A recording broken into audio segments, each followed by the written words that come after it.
Ce samedi 14 juin, c'était la grande parade de la 4e édition de Des Bords de Loire. Une grande fête nautique, artistique et populaire sur l'estuaire de la Loire, avec au programme des navires historiques. Le Belem a été construit en 1896 et c'est le dernier trois-mâts barque français à coque en acier. Il est également l'un des plus anciens trois-mâts en état de navigation en Europe. Construit à Nantes, il a notamment été utilisé dans les Antilles pour le transport du cacao.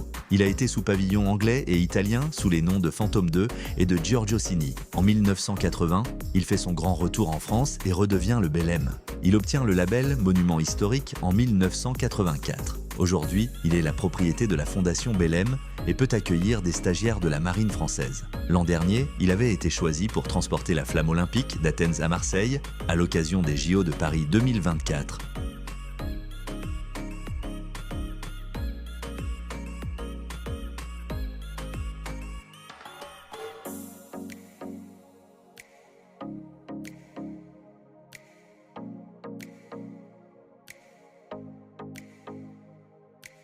Ancien navire hydrographique de la marine royale néerlandaise, l'Hydrographe possède une riche histoire maritime. Construit entre 1909 et 1910 à Rotterdam, il a servi la famille royale et a participé pendant la Seconde Guerre mondiale à des opérations de déminage. En 1962, il a été remplacé par un navire plus moderne. 30 ans plus tard, il a été vendu à un particulier et transformé en navire d'excursion, ainsi qu'en musée. C'est la première fois qu'il vient dans l'estuaire de Loire, à l'occasion de cette 4e édition de Des Bords de Loire.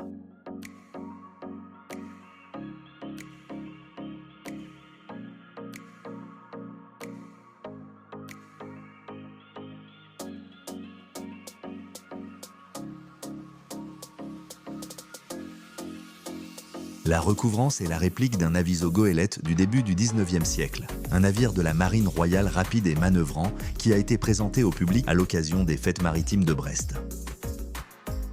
Le Rokios est un petit bateau à passagers à vapeur servant à franchir la Loire. Mis en service à partir de 1887, il servait à faire la liaison entre Trente-Moult et Nantes jusque dans les années 70. L'Étoile du Roi est la réplique vivante d'une frégate corsaire anglaise de 1745, une véritable arme maritime reconstituée en 1997 sous le nom de Grand Turc. Il a été utilisé dans de nombreuses productions télévisées et cinématographiques pour représenter les navires d'époque. Récemment, il est apparu dans Le Comte de Monte Cristo.